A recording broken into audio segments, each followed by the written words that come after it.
let's talk Los Angeles basketball because obviously one hire just happened down the street for the Lakers, and the free agency period has a big, huge domino first to tumble in this city. Let's talk about JJ Redick off the jump.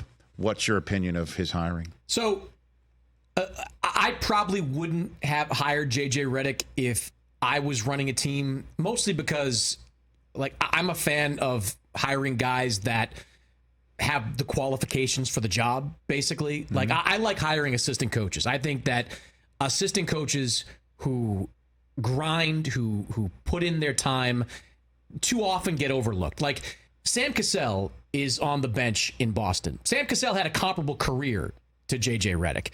Played 15 seasons, won 3 championships, made an all-star team, won all-NBA team.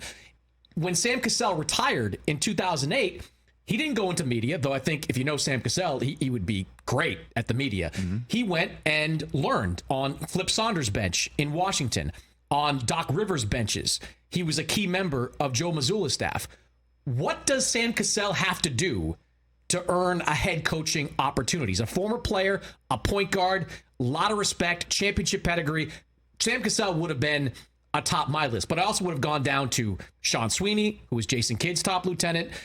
You've got David Adelman in Denver, terrific one. I could name a dozen assistants that I think are I would have gone for if I was hiring for that Lakers job. But Rich, it could not matter one bit. I put this in my column on SI.com today. Mm-hmm.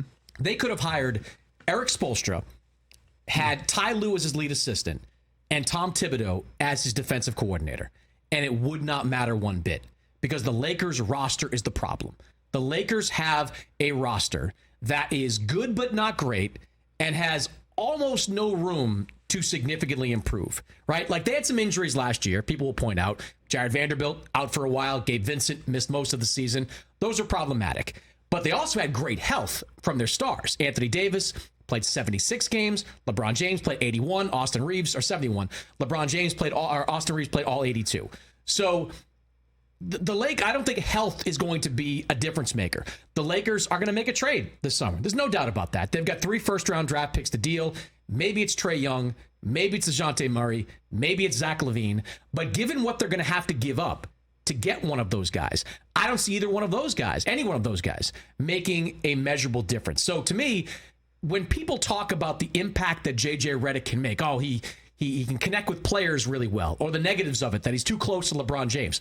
I'm here to tell you, it does not matter because I don't think any coach is going to make a measurable difference with the Lakers because I think their roster is kind of stuck, and I don't think they can improve enough in a conference where everyone's improving. I just mentioned the Caruso deal. Dallas is going to get better.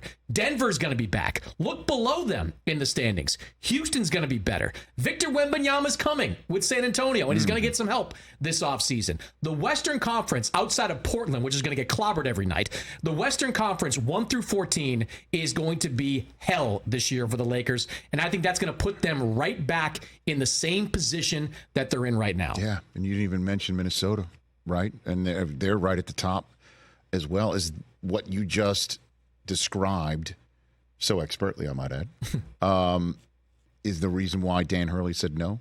What are you hearing about that? You know, I don't think it's one thing, right? Like, I think Dan Hurley, from what I've been able to glean, looked at the Lakers as a long-term situation. Like, he was offered, 5-6 year deal. So he was looking at the Lakers beyond the LeBron James era. I think for Dan Hurley, 2 things came into play. One, his family's affection for the Northeast. They, his wife, his kids, they love that area of the country. And 2, coming back to a top 5 college basketball program with a chance to etch your name in the history books as a 3 consecutive NCAA champion. I mean, if I was Dan Hurley, I probably would have taken the job because you can always go back to college and find a great coaching job. But I will never criticize a guy for choosing your better life, the lifestyle, choosing the lifestyle you like over one maybe you don't. But you just described what a difficult roster situation it was. You still would have counseled Dan Hurley to take the job. Yeah. Again, because. And look, it could mean the same thing for JJ Redick. Like, if he's there for 5 or 6 years, maybe he gets the opportunity Correct. to grow with that group. But Redick, I think, is the fourth coach in the last 6 years with the Lakers. They just cycle through these guys because the expectations in Los Angeles don't match the reality of the situation. People expect the Lakers, because they've got LeBron, because they've got AD, two guys that were all NBA players this year. They were still playing at a really high level. LeBron played like 35, 36 minutes per game in his 71 games this year. This was the most durable Davis has been at any time since very early in his career. But the roster doesn't support them. The roster is not going to push them to that level that those other teams we mentioned are on. So short term, I think the Lakers are problematic for a head coach. Long term, if they play things right, they could be a great situation. Interesting. And the money wasn't an issue with Hurley? I mean, Rich, you live in L.A. I know. Well, I'm just saying this, if it was 6 for $70, that's south of Pop. That's south of Spoelstra. That's south true too. Of, so it's about south of Monty Williams, to be honest, who's now collecting more to not coach for the next 5 years. Right. I do think that if the Lakers really wanted Dan Hurley, they could have come higher, right? Because I'm not a tax expert, but the taxes in California you just use half. You just say are the word significantly worse than the taxes in Connecticut. Like, that's a reality. Yeah.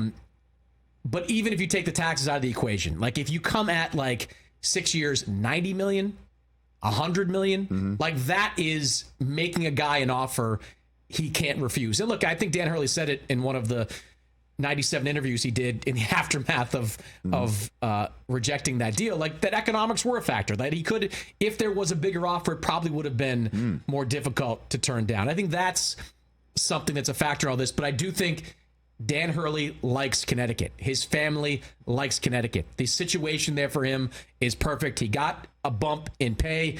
The NIL money is going to flow through UConn as well. I'll never begrudge a guy for choosing a lifestyle over anything else. Catch the Rich Eisen Show every single day on the Roku channel, 12 to 3 Eastern, for free.